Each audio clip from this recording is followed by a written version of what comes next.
And welcome to this edition of the Native News Update on this Wednesday, May 8th. I am the host for today's program, Paul Demain. And many of the stories read here can also be found in our publication News from Indian Country or online at IndianCountryNews.com. And here are some of the news stories for the day.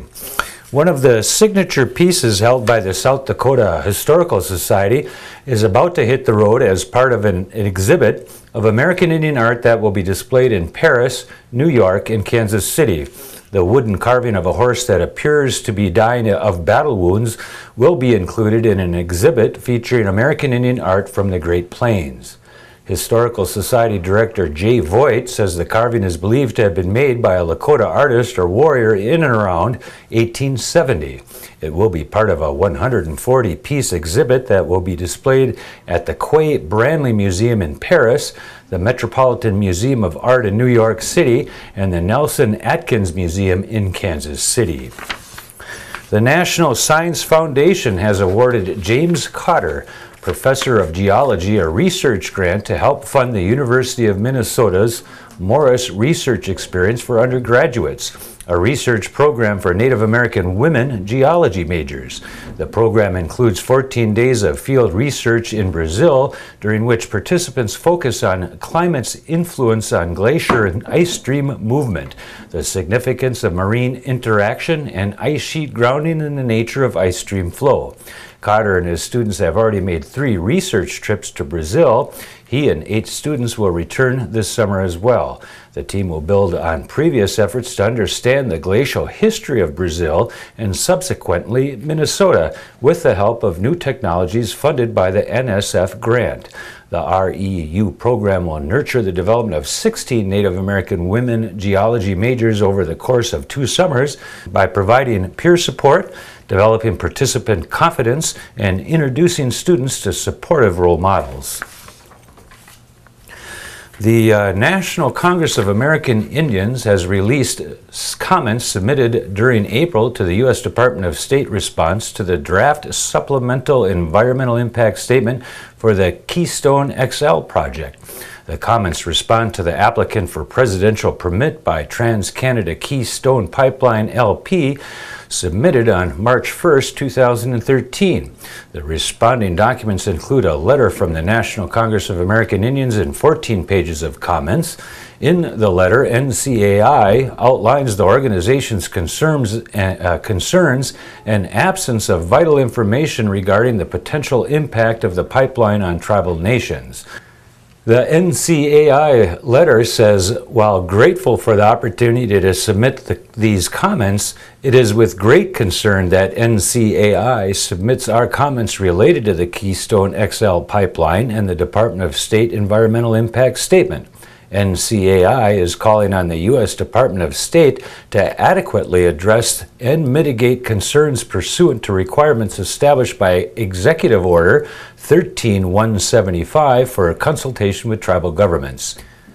The following are a few of the points of concerns offered by NCAI: potential environmental impacts to tribal natural resources, threats to water quality and water supply systems, surface water and groundwater impacts, major water body crossings, and potential impacts to Native American sacred places. The U.S. has treaty and trust responsibilities to protect tribal lands from hazards and threats posed to tribal nations and non-native citizens impacted by the Keystone project. The Winnebago tribe's business arm intends to develop a casino at a former horse track in Nebraska where casino gambling is not allowed currently. Chief Executive Lance Morgan of Ho-Chunk Inc. told the Sioux City newspaper of Iowa that the casino would be located at Atoka Downs in South Sioux City, Nebraska. Ho-Chunk bought the track property last year after the track was closed by the Nebraska Horsemen's Benevolent and Protective Association. The development would include a casino, an event center, several dining options, and retail shops. According to Morgan, Winnebago tribal officials fear the larger land-based Hard Rock-themed casino going up in Sioux City will hurt businesses at the tribe's Winnevegas Casino Resort, which sits 18 miles away west of Sloan, Iowa. The new project is part of the Ho-Chunk's survival strategy, he said. The alternative is to do nothing and wait for Hard Rock to be built wilt and wait for someone to take away our market share. A group of past Chief Illini supporters at the University of Illinois wants to bring back the mascot, but University Chancellor Phyllis Weiss says she won't back the idea, and leaders of the tribe that would need to agree says he can't support it either. The Council of Chiefs has asked the university to let the mascot return to 2 campus events a year.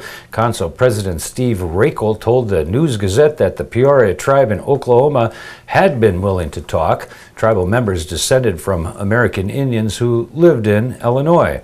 The university stopped using the mascot in 2007 under NCAA pressure. Some schools have used similar mascots with tribal consent.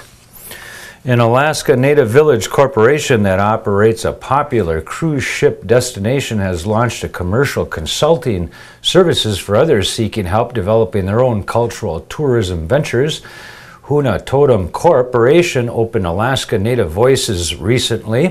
Huna Totem is the village native corporation for Huna, a largely Tlingit community of 775 in southeast Alaska, and one of the front runners of tribal tourism, a growing trend in Alaska and nationally for native tribes. The corporation is entering the 10th year of operating its Icy Strait Point, a long-closed salmon cannery near Huna that was converted to a tourism complex with offerings that include Tlingit heritage performances and nearby attractions such as nature tram rides, whale watching tours, a mile-long zip line with a 1,300-foot vertical drop, and Huna Totem also is entering its 13th year providing cultural heritage guides to visitors of Alaska's Glacier Bay.